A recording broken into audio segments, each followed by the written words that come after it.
So let's start with this topic. Condition for a quadratic function of x and y to be resolved into two linear factors. This is an extremely important topic. So it's written here to find the condition that the quadratic function of x and y. अभी तक आपने जो quadratic function पढ़ा है वो केवल एक ही variable में पढ़ा है, यानी of the form ax y is equals to ax square plus bx plus c, जिसके अंदर में x वेरिएबल था. लेकिन अभी मैं आपसे बात कर रहा हूं quadratic function containing two variables x and y और it is of this type. ये रही वो इक्वेशन, ये देख रहे हैं आप लोग. This one I am highlighting, this one. f of x comma y is equals to ax square plus by square plus 2hxy plus 2gx plus 2fy plus c. Am I right? So this is the equation we are talking about. This is a quadratic function in x and y, and we got to talk about condition. किस चीज की condition? इस quadratic function को. किस quadratic function को? ये आपके सामने लिख दिया मैंने, ये वाला. To be resolved into two linear factors. दो linear factors में इसको हमने resolve करना है. तो लिखा है the condition that this function may be resolved into two linear factors, then the required condition ये रही आपके सामने. आई कैसे? I'll talk about it. सबसे पहले आप ये समझें कि ये कंडीशन होती है. दो बातें आप नहीं सीख रहे हैं. पहली बात आप सीख रहे हैं कि क्वाड्रेटिक फंक्शन केवल एक सिंगल वेरिएबल में नहीं होता है, टू वेरिएबल में भी हो सकता है, और वो आपके सामने लिखा है स्टैंडर्ड भाषा. ध्यान से देखो, अगर x के फॉर्म में क्वाड्रेटिक का पोर्शन देखूं, ax स्क्वायर 2gx ये वाला, और कांस्टेंट, और इसका x वाले पार्ट का कांस्टेंट कुछ और y वाले का कुछ कांस्टेंट, ये भी है यहाँ पर. You getting my point? तो ax square plus by square plus 2hxy plus 2gx plus 2fy plus c equal to 0. This is a quadratic function of x and y, and हमने इसको रिजॉल्व करना है टू लीनियर फैक्टर्स में. और आप सबकी जानकारी के लिए मैं बता दूं, ये जो इक्वेशन है दिस इज एक्सट्रीमली इंपॉर्टेंट. ये हमें ध्यान रखनी है. ये आगे चल के आपको जब आप एक कोनिक सेक्शन नाम का एक चैप्टर पढ़ेंगे, आई एम रिपीटिंग, जब एक कोनिक सेक्शन नाम का चैप्टर पढ़ेंगे, so this is the general equation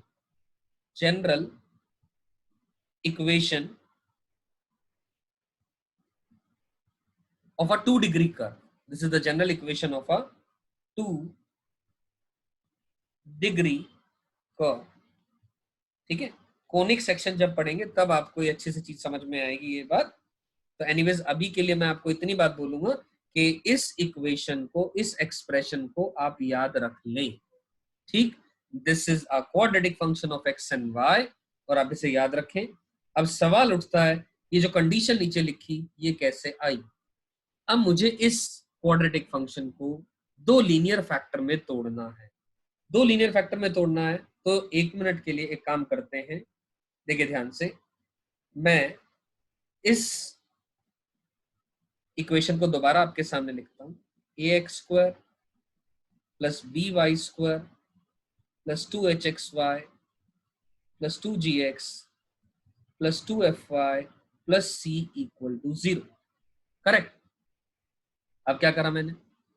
अब इसे या तो मैं x में क्वाड्रेटिक मान लेता हूं या मैं y में क्वाड्रेटिक मान लेता हूं. आई रिपीट, या तो let us consider this as a quadratic in x और अ क्वाड्रेटिक इन y. तो एक काम करते हैं, x में क्वाड्रेटिक मान लेते हैं. ये पोर्शन अलग आ गया, ये पोर्शन. देखिए ध्यान से, x में क्वाड्रेटिक कंसिडर, मैं लिख दे रहा हूं ये बात भी, consider it as a quadratic in x keeping y as constant. y को कांस्टेंट मानते हुए. तो ठीक है, ax स्क्वायर प्लस, इन दोनों पोर्शन को देखो ध्यान से, तो 2x times of g plus h y plus b Y square plus 2fy प्लस सी इक्वल टू 0, ऐसा लिखिए। ध्यान से देखें, हमने इसे एक क्वाड्रेटिक मान लिया, इसके अंदर में x के अंदर में y को कांस्टेंट मानते हैं।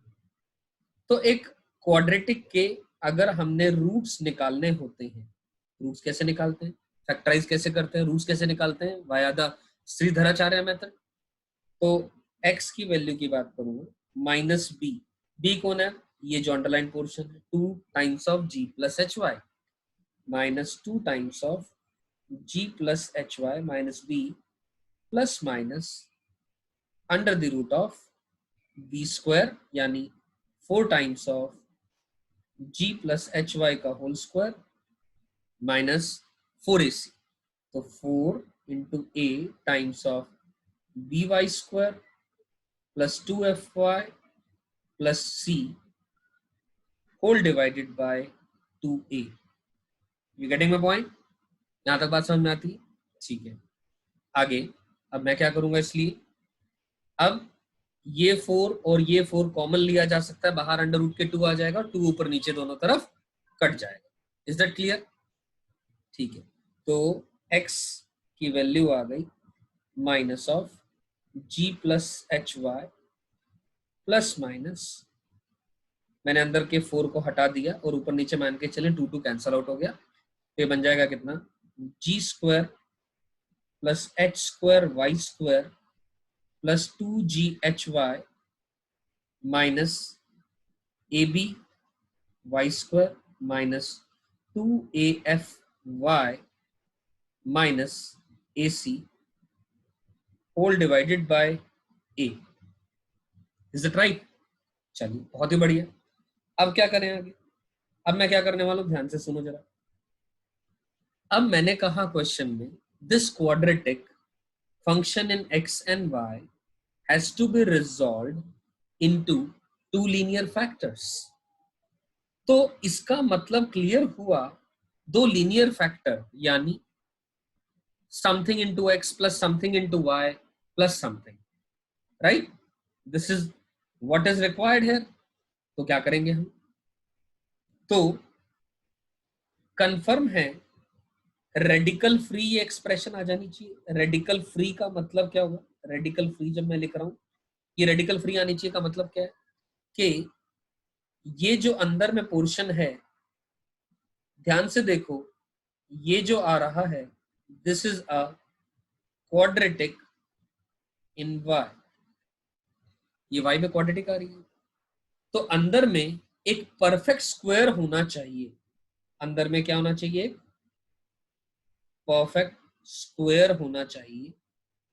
अगर वो परफेक्ट स्क्वायर हो जाएगा तो रेडिकल साइन कट जाएगा। एग्जाम्पल के तौर पे something under root of something का स्क्वायर, तो ये कट जाएगा, तो ये समथिंग आ जाएगी चीज। तभी तो y के अंदर में अंडर रूट के बाहर एक लीनियर फैक्टर आएगा, और तभी तो प्लस माइनस का इस्तेमाल करके x की दो अलग अलग वैल्यूज आ जाएंगी जो दोनों के दोनों लीनियर फैक्टर होंगे। ये बात समझ में आई मेरी?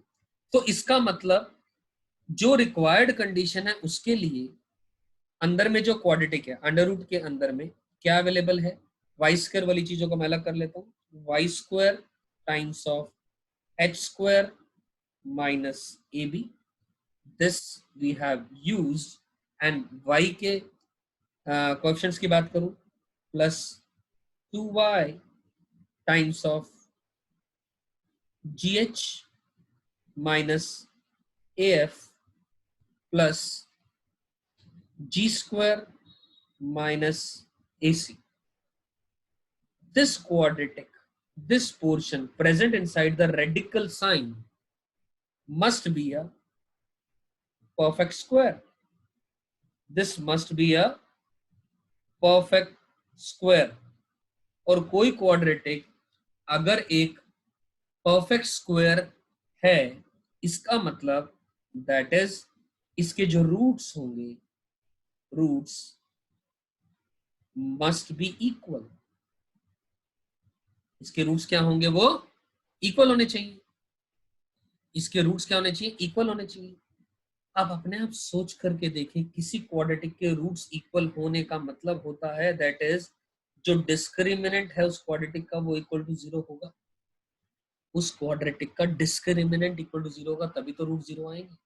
अरे भाई श्रीधराचार्य मेथड से क्या आता है, minus b plus minus under root d divide by 2। अब डी 0 हो जाएगा तो माइनस बी बाई 2 दोनों रूट हो जाएंगे। क्लियर है? तो इसका मतलब डिस्क्रिमिनेंट इसका 0 करना पड़ेगा।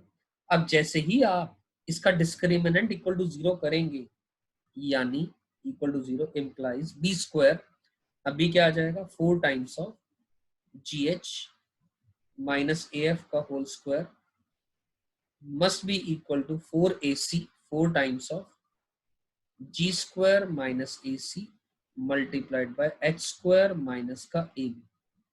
अब 4 से 4 कैंसिल हो जाएगा, और जैसे ही हम इस पोर्शन को सिंप्लीफाई करेंगे, इस पोर्शन को सिंप्लीफाई करेंगे तो हमारे पास क्या आ जाएगा, will get the required condition. What is the required condition, we get the required condition, and this condition is, let me write it, abc plus 2fgh minus af square minus bg square minus ch square equal to 0। मैं दोबारा लिख रहा हूं, this is the condition for resolving a quadratic expression or a quadratic function of x and y to be resolved into two linear factors। ठीक, समझ में आती है मेरी बात? और आपकी जानकारी के लिए ऑलरेडी मैं बता चुका हूं, दोबारा बोल दे रहा हूं कि ये जो इक्वेशन है ये एक जनरल इक्वेशन है, 2 डिग्री इक्वेशन है, एक 2 डिग्री कर्व की कोनिक सेक्शन आएगा तो आप तब पढ़ेंगे ये सारी की सारी चीज, राइट?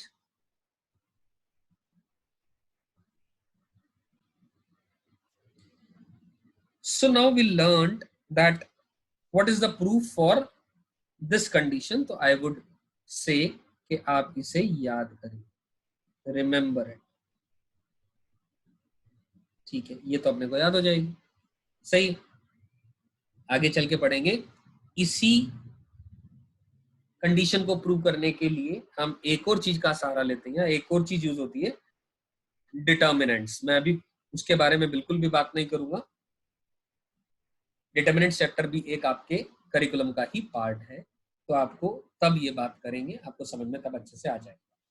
ठीक है, अब आपके सामने एक एक करके एग्जांपल्स के बारे में बात करते हैं। Example number 1 is here, if the expression, ये एक एक्सप्रेशन दी गई है आपके लिए, 3x square plus 2pxy plus 2y square plus 2ax minus का 4y plus 1 can be resolve into two linear factors, then prove that p must be one of the roots of this equation.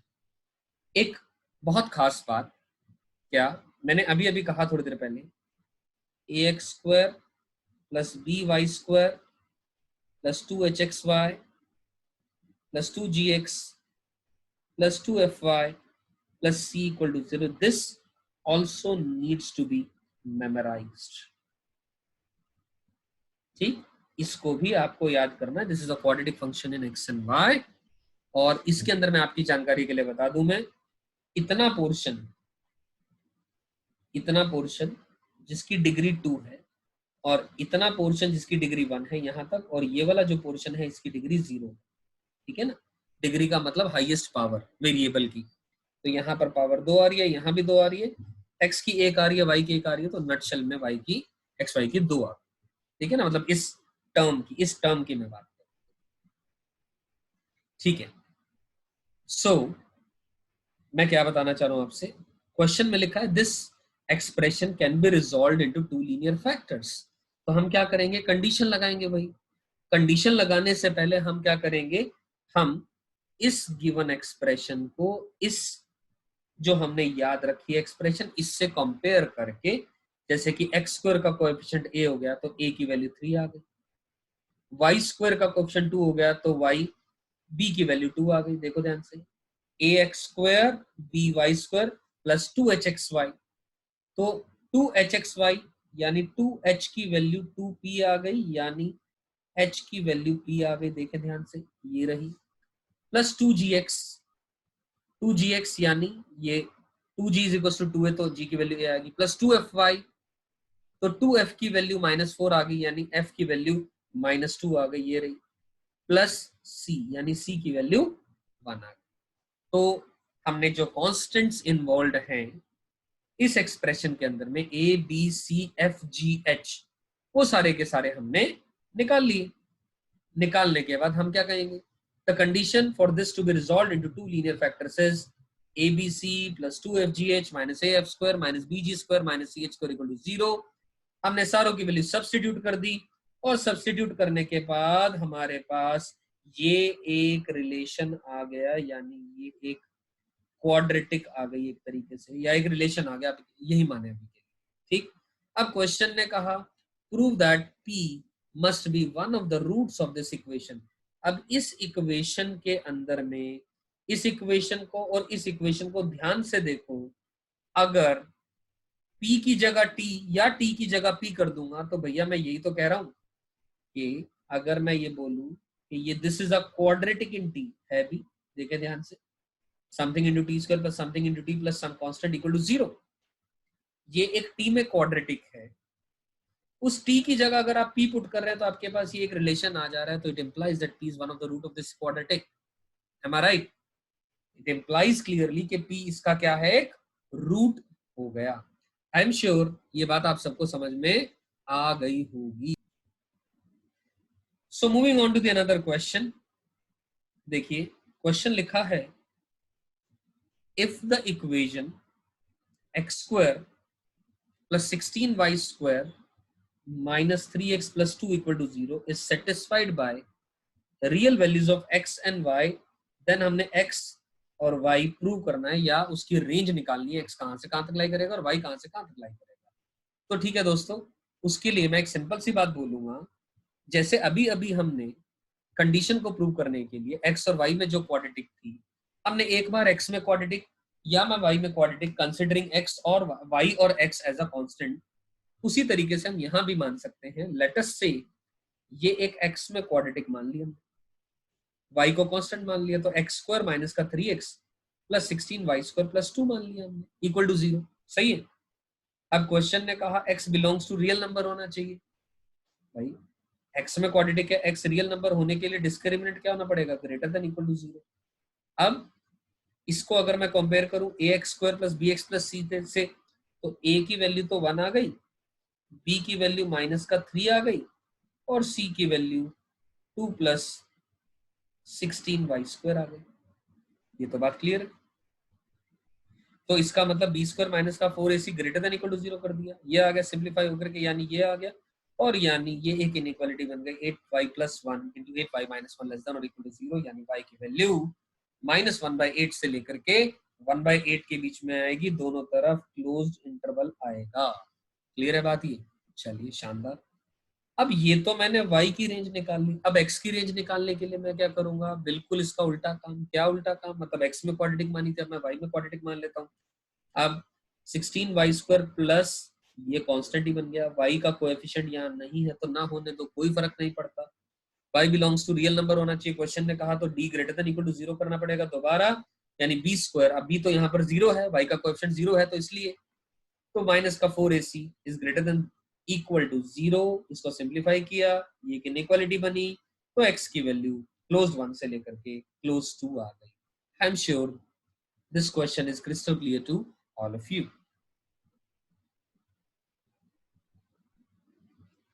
चलिए इसी तरीके का ये रहा आपके सामने तीसरा क्वेश्चन, देखिए ध्यान से। Show that in this equation for every real value of x there is a real value of y and for every real value of y there is a real value of x।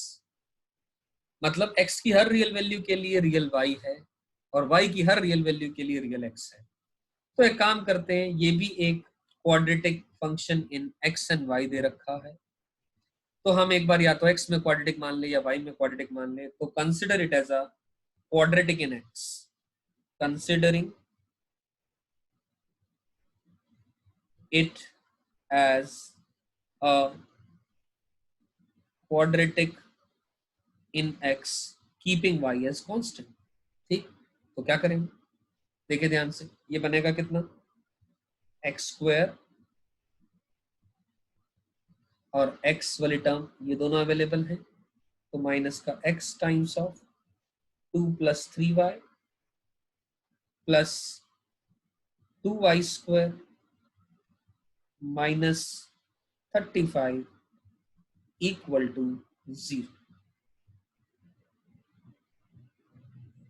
ये बात समझ में आ गई?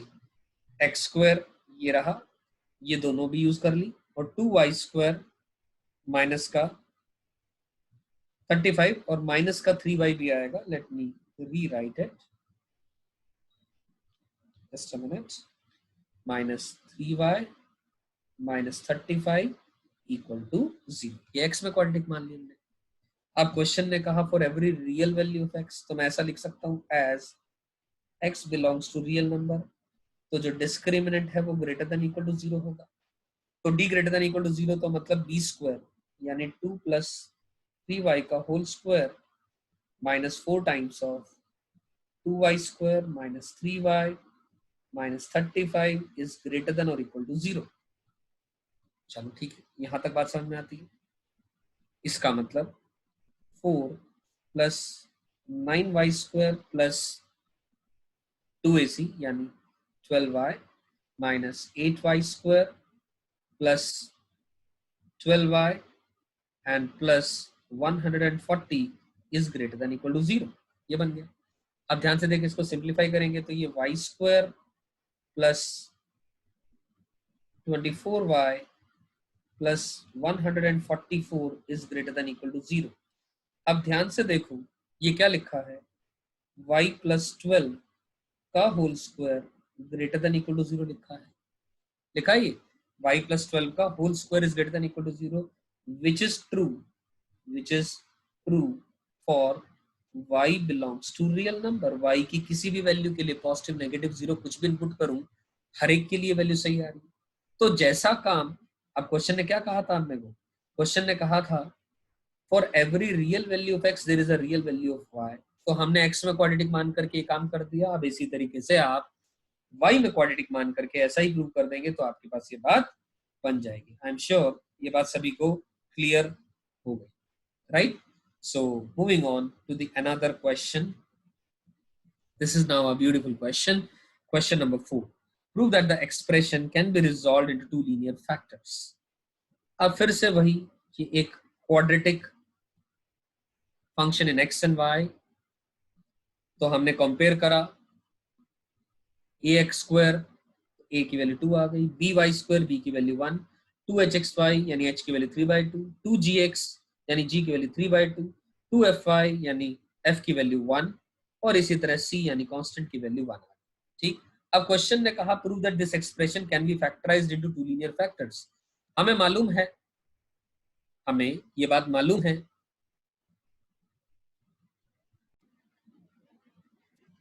Okay तो ठीक है, हमने a b c f g h तो निकाल लिए।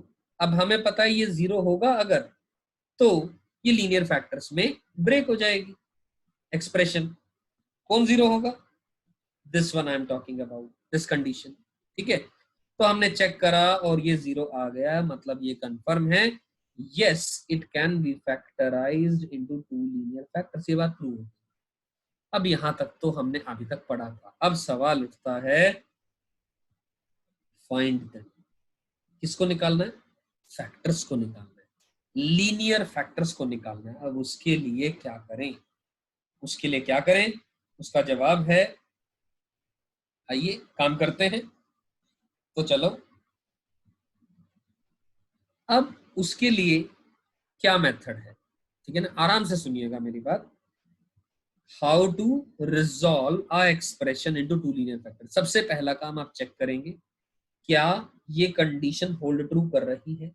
If yes, I am saying if yes, then do what I am doing. ठीक, क्या करना है? ये जो एक्सप्रेशन है आपके सामने 2x² plus 3xy plus y² plus 2y plus 3x plus 1, इसको हमने लीनियर फैक्टर्स में ब्रेक करना है। ये ब्रेक की जा सकती है, ये हमने जान लिया ऊपर कंडीशन से कि इक्वल टू 0 आ गई। तो सबसे पहला काम look for the homogeneous factor. Look for the homogeneous factor, मैं लिख रहा हूं यहां पर homogeneous part with degree 2। Homogeneous part जिसकी डिग्री 2 है उसको पकड़ो। पहले पकड़ो का मतलब क्या है, लिख लो अलग से, यानी जैसे कि मैं लिख रहा हूं, देखे ध्यान से, 2x² plus 3xy plus y², ठीक। और इसको फैक्टराइज करने की कोशिश करें, इसको फैक्टराइज करने की कोशिश करें, अगले पार्ट को बाद में देखेंगे, पहले इसी को देखते हैं, ठीक है ना। तो क्या मैं ध्यान से देखो, सिंपल जो क्वाड्रेटिक एक्स के अंदर में जिस तरीके से हम फैक्टराइजेशन करते हैं वही process 2x² plus 2xy plus xy plus y² मैंने लिख दिया इसको, वही ये 2 है इंटू 1 है, और 2 और 1 मतलब 2 को तोड़ना इस तरीके से कि उनका एडिशन जो है 3 आ जाए, मिडिल टर्म, वही स्प्लिटिंग द मिडिल टर्म वाली बात, वही काम किया मैंने यहाँ पर और कुछ भी नहीं किया। क्लियर है, चलो बहुत ही बढ़िया, शानदार।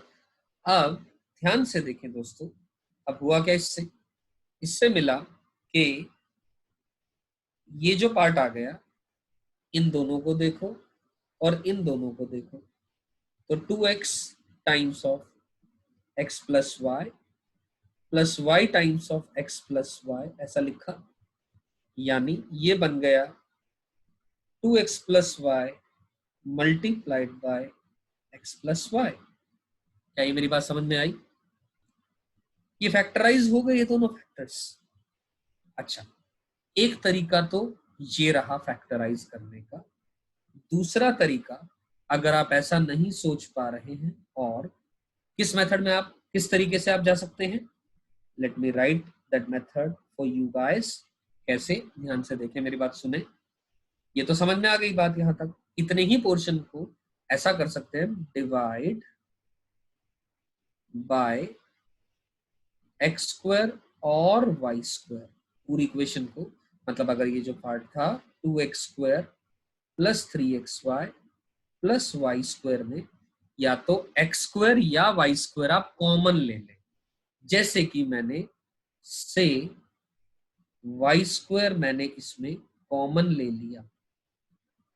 कॉमन लेने से क्या मिलेगा, y² कॉमन लेने से 2x अपॉन वाई का whole square plus 3x upon y plus 1 लिख दिया, और पुट कर दें x अपॉन वाई को equal to t, x upon y को इक्वल टू टी पुट कर दें। बस मैं इसका सहारा ले रहा हूं और कुछ भी रोल नहीं है इसका, ठीक है। क्या सहारा ले रहा हूं मैं, यानी इतने पोर्शन को देखेंगे अब, केवल केवल ये बन गया 2t² प्लस 3t प्लस 1। मैंने क्या करा, इससे दो वेरिएबल से एक वेरिएबल में एक्सप्रेशन क्रिएट कर दी। एक्सप्रेशन कन्वर्टिंग, मैंने लिखा converting the expression in two variables to one variable. You getting my point, दो वेरिएबल से एक वेरिएबल में कन्वर्ट कर दी। अब ये एक सिंपल एक क्वाड्रेटिक का क्वेश्चन बन गया, फैक्टराइजेशन का, मिडिल टर्म स्प्लिटिंग का। तो यानी 2t² plus 2t plus t plus 1, यानी ये बन जाएगा 2t plus 1 multiplied by t plus 1। अब इसकी जगह पर लिख दें तो y² times of 2x upon y plus 1 multiplied by x upon y plus 1 लिखा आपने, और y² को अंदर मल्टीप्लाई कर दिया, दोनों ब्रैकेट के अंदर में एक एक y उठा करके ले गए, तो ये बन जाएगा 2x plus y multiplied by x plus y. ध्यान से देखें, ये जो फैक्टर आए यही फैक्टर मेरे यहां पर भी आए थे। You getting my point? तो आपकी मर्जी, इस तरीके से करना चाहें या इस तरीके से करना चाहें, एक ही बात है। क्लियर है ये बात? चलिए शानदार। अब हमने ये तो काम कर लिया, होमोजीनियस पार्ट जिसका की डिग्री 2 है उसको तो तोड़ लिया। अब क्या करेंगे, अब हमें पता है कि हमने इस एक्सप्रेशन को हमने लीनियर फैक्टर्स में तोड़ना है। अब लीनियर फैक्टर्स में तोड़ना है तो मैं क्या करूंगा, ध्यान से देखिए मेरी बात सुनिए ध्यान से, जस्ट अ मिनट। अब देखो मैं इस पूरे पोर्शन को या पूरी एक्सप्रेशन को दोबारा लिखता हूं, 2y² 2x² plus 3y², let me right it down here, just a minute, 2x² plus y² plus 3xy plus, आगे क्या लिखा है, plus 2y plus 3x plus 1, 2y plus 3x plus 1। अब इसको लीनियर फैक्टर में तोड़ना है, वो लीनियर फैक्टर किस फॉर्म के होंगे ये जानना भी जरूरी है। लीनियर फैक्टर होंगे px plus qy plus r multiplied by lx plus my plus n, where p q r और l m n are all constants. When I say linear factor, I mean by these two factors. दो linear factors में ये टूटेगी तो वो linear factor मतलब degree 1 expression in x and y. I'm repeating, degree 1 expression in x and y, which I'm sure आप सब लोग जानते होंगे represents a straight line. This is straight line number 1, this is straight line number 2. ऐसा आपने 10th में थोड़ा बहुत पढ़ा हुआ है। You getting my point? तो मैं क्या कहना चाह रहा हूं, p q r l m n, तो ठीक है। अब हमने क्या किया बेसिकली, अब आप देख पा रहे हैं हमने ये जो पोर्शन था, इतना पोर्शन तो ऑलरेडी फैक्टराइज कर दिया। This portion have already been factorize, this is factor number 1, this is factor number 2। तो मैं इसको ऐसा लिख दूं, it is equal to 2x plus y, यानी ये मान लो px प्लस क्यू वाई वाला पोर्शन और lx प्लस एम वाई वाला पोर्शन ऑलरेडी आपके पास आ चुका है, plus r into l x, l नहीं इनफैक्ट अब तो मैं ये लिख सकता हूं जो ऑलरेडी मेरे पास आ चुका है, क्या, into x plus y plus n. अब मान के चले ये जो पोर्शन है वो ये लिखा है, ये जो पोर्शन है वो ये लिखा है। Basically, I am interested now in finding R and M. Finding R and N which both are constants. You getting my point? Yes or no? मुझे 2x plus y plus r into x plus y plus n में मैंने इसको तोड़ दिया, और मैं ऐसा क्यों कह रहा हूं ये भी सवाल है। This is also a good question. This which needs to be answered. तो प्लीज ध्यान से समझिएगा क्या मैं क्या बोलना चाह रहा हूं यहां पर। मैं कह रहा हूं कि भैया कि इस फैक्टर को इस फैक्टर से मल्टीप्लाई करूंगा, भैया x अगर x से मल्टीप्लाई होगा तभी तो x स्क्वायर क्रिएट होगा, x स्क्वायर तो और कोई तरीका ही नहीं क्रिएट होने का। और x की टर्म, ये x की टर्म y की टर्म्स के साथ या y की टर्म x की टर्म के साथ मल्टीप्लाई होगी तो xy का कुछ कोएफिशिएंट आएगा। और कांस्टेंट लाने के लिए अब इसके अंदर में कांस्टेंट भी आ रहा है, खाली y का कोएफिशिएंट भी आ रहा है, खाली x का कोएफिशिएंट भी आ रहा है। वो लाने के लिए समथिंग इनटू x को कांस्टेंट से मल्टीप्लाई या समथिंग इनटू y को कांस्टेंट से मल्टीप्लाई करेंगे या कांस्टेंट को कांस्टेंट से मल्टीप्लाई करेंगे तो कांस्टेंट आएगा। यही कारण है this is the addition of a constant r and this is the addition of a constant n here. वो अलग बात है, हो सकता है सॉल्व करने के बाद r या n में से किसी एक की या किन्हीं दोनों की वैल्यू 0 आ जाए, वो अपने को नहीं सोचना है, वो बाद में जब आएगा तो देख लेंगे। You getting my point? Yes और नो? यहां तक मेरी बात आई एम श्योर सबको क्लियर हो जानी चाहिए। ठीक, अब r और n निकालने के लिए मैं क्या करूंगा, कंपेयरिंग द कोएफिशिएंट करूंगा दोनों तरफ। What I do is comparing the coefficients on both sides. Comparing the coefficient का मतलब हुआ कि एक्स स्क्वायर का कोएफिशिएंट दोनों तरफ बराबर होना चाहिए, एक्स का कोएफिशिएंट दोनों तरफ बराबर होना चाहिए, सारे हर टर्म का कोएफिशिएंट दोनों तरफ बराबर होना चाहिए। अगर मैं कोएफिशिएंट ऑफ एक्स स्क्वायर देखूं दोनों तरफ, तो एलएचएस में तो इस एक्सप्रेशन में आई am talking about this one, है ना, ये है ना हमारे पास ओरिजिनल जो एक्सप्रेशन जिसको हमने फैक्टराइज करना है। आई एम रिपीटिंग, ध्यान से मेरी बात सुनिए प्लीज। इस पोर्शन में बच्चों को थोड़ी सी दिक्कत आती है क्या, कि मैंने आर और एन क्यों ऐड किया दोस्तों, ये मुझे वन तो चाहिए ना, कांस्टेंट तो चाहिए, तो कांस्टेंट कांस्टेंट से मल्टीप्लाई होगा तभी तो कांस्टेंट आएगा।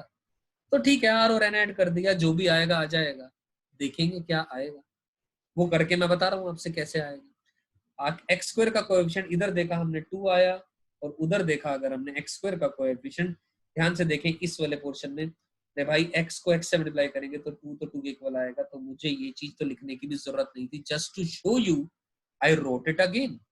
तो एक्स स्क्वायर का कोएफिशिएंट, वाई स्क्वायर का कोएफिशिएंट और एक्स वाई का कोएफिशिएंट, ये तो लिखने की जरूरत नहीं है, क्योंकि ये तो homogeneous portion of the degree 2 के अंदर में ऑलरेडी कंपेयर होकर के ही तो आया है, उसी से ही तो फैक्टराइज आया है। तो कोएफिशिएंट ऑफ एक्स को कंपेयर करूं अगर दोनों तरफ, तो एक्स का कोएफिशिएंट लेफ्ट हैंड साइड में 3 आ रहा है, देखो ध्यान से 3x, और एक्स का कोएफिशिएंट इधर क्या आएगा, अरे भाई ये ध्यान से देखें आप लोग कि इस 2x को अगर n से मल्टीप्लाई करूंगा तो क्या बन जाएगा, तो ध्यान से देखो, वही लिख दे रहा हूं मैं, या let me right it down in this manner. 3 किसके इक्वल आएगा, 2n प्लस, अब x का कोएफिशिएंट और कहां से आएगा, अब ये जो x है r से मल्टीप्लाई हो जाएगा, तो 2n plus r, let us see, ये एक इक्वेशन बन गई 1।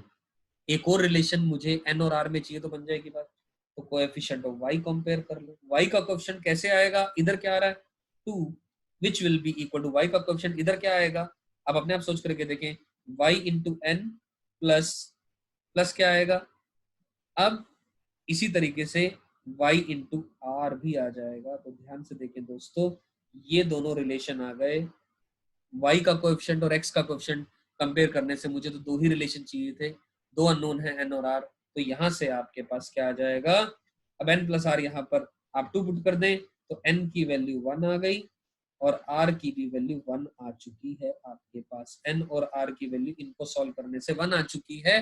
और इसका मतलब मैं लिख सकता हूं, देयरफॉर, ये पोर्शन में यहां तक हटा रहा हूं ताकि आपको कंफ्यूजन ना हो, देयरफॉर लीनियर फैक्टर्स जो हम निकालना चाह रहे थे वो कौन कौन आ गए, वो आ गए 2x plus y plus 1 and x plus y plus 1। अब कोई बच्चा ये भी सोच सकता है सर आपने कांस्टेंट को कंपेयर क्यों नहीं किया, अरे भाई कर लो आप, उधर का कांस्टेंट कितना आ रहा है 1 आ रहा है, ये रहा, और इधर कांस्टेंट को कांस्टेंट से मतलब एन आर की वैल्यू 1 आएगी। अब आप ये बात यहाँ वेरीफाई भी कर सकते हो, आपका n 1 आ रहा है, r 1 आ रहा है, 1 इंटू 1 तो 1 ही होता है और 1 आ भी रहा है, तो इसका मतलब आपने जो आंसर निकाला है यानी जो फैक्टर्स निकाले वो 100% सही है, परफेक्ट है, उसमें कोई भी गलती नहीं है, मतलब आपने क्वेश्चन सॉल्व किया साथ के साथ आपका वेरिफिकेशन भी हो गया। एंड व्हेन आई से कोएफिशिएंट कंपेयरिंग, कुछ बच्चों को ये भी परेशानी आ रही होगी, कोएफिशिएंट कंपेयरिंग का मतलब है भैया कोएफिशिएंट क्या होता है, ax square plus bx plus c के अंदर में एक्स स्क्वायर के साथ जो मल्टीप्लाई होता है वो a, उसको एक्स स्क्वायर का कोएफिशिएंट कहते हैं, x के साथ जो मल्टीप्लाई हो रहा था वो कोएफिशिएंट ऑफ x कहते हैं, और जो कांस्टेंट है उसे कांस्टेंट कहा जाता है। वही तो मैंने दोनों तरफ कंपेयर किए, क्योंकि मैंने कहा ये जो एक्सप्रेशन है इन दोनों लीनियर फैक्टर्स में टूट जाएगी, तो कंफर्म है दोनों तरफ मल्टीप्लाई करके उसी चीज को कोएफिशिएंट्स बराबर ही तो आएंगे corresponding to each term. And when I say corresponding to each term मतलब एक्स स्क्वायर का कोएफिशिएंट दोनों तरफ बराबर, एक्स स्क्वायर इन ये एक टर्म है, ये अपने आप में एक टर्म है, ये अपने आप में एक टर्म है, ये एक टर्म है, ये ऑलरेडी मैं सिमिलर और डिसिमिलर कॉन्सेप्ट टर्म्स का कॉन्सेप्ट आप सबको मैं समझा चुका हूं, मेरी बात समझ में आती है यहाँ तक, तो क्लियर है। तो मैं अपनी पूरी बात को रिपीट कर दे रहा हूं एक बार ताकि आप किसी भी बच्चे को कोई कंफ्यूजन ना हो। यहां तक आई एम श्योर ये सभी को समझ में आया था, ABC प्लस 2FGH माइनस ये कंडीशन इक्वल टू 0 करके ये हमने प्रूव कर लिया कि yes this expression can be resolved into two linear factors. अब हमसे कहा गया था वो दोनों फैक्टर ढूंढे, वो दोनों फैक्टर निकालने के लिए वो दोनों फैक्टर निकालने के लिए मैंने क्या करा, मैंने, I am repeating, just a minute, वो दोनों फैक्टर निकालने के लिए मैंने सबसे पहले जो गिवन एक्सप्रेशन है उसके अंदर में से जो homogeneous part with degree 2, homogeneous part with degree 2, degree का मतलब वेरिएबल की पावर 2, वेरिएबल की पावर, ठीक, डिग्री तो मतलब हाईएस्ट पावर होता है। तो ये वाला पोर्शन, कौन सा portion, let me highlight that portion, this one is the one containing the degree 2। तो ठीक है, इस होमोजेनियस पोर्शन को मैंने फैक्टराइज करा, ये रहा फैक्टराइज करने का तरीका। उसके दो तरीके आपको सिखाए, एक मेथड नंबर 1 आपके सामने लिखा है, ये रहा, और एक मेथड नंबर 2 आपके सामने लिखा है। ये बात भी समझ में आ गई शायद सभी को, क्लियर है? चलिए बहुत ही बढ़िया। तो ठीक है, आगे चल के बात फिर दोबारा करते हैं आगे। This is method number 1 and this is method number 2। हमने दोनों तरीके सीखा, और जैसे मैंने यहाँ पर ये मिडिल टर्म स्प्लिटिंग वाला तरीका अपनाया, और इसमें भी मैंने वाई स्क्वायर कॉमन लिया, आप लोग एक्स स्क्वायर कॉमन लेकर के वाई अपॉन एक्स को भी अनदर वेरिएबल टी दे सकते थे नाम, तो मैंने टी में क्रिएट करके एक्सप्रेशन को 2 वेरिएबल से 1 वेरिएबल में कन्वर्ट करा, जिसको की फैक्टराइज करना आसान था, और फिर यहाँ पर वो वैल्यू सब्सटीट्यूट करी और ये अपने पास फैक्टर बन गए जैसे इस तरीके से आए थे, एक ही बात है। ऐसा करने के बाद हमने क्या किया, ध्यान से देखें आप, आराम से सोचो इस बात को, कि फिर से हमने ऐसा करने के बाद फिर से हमने क्या करा, जो पूरी एक्सप्रेशन थी उस पूरी एक्सप्रेशन को दोबारा लिखा, यानी this one I am talking about is equal to 2 linear factor में टूटना था।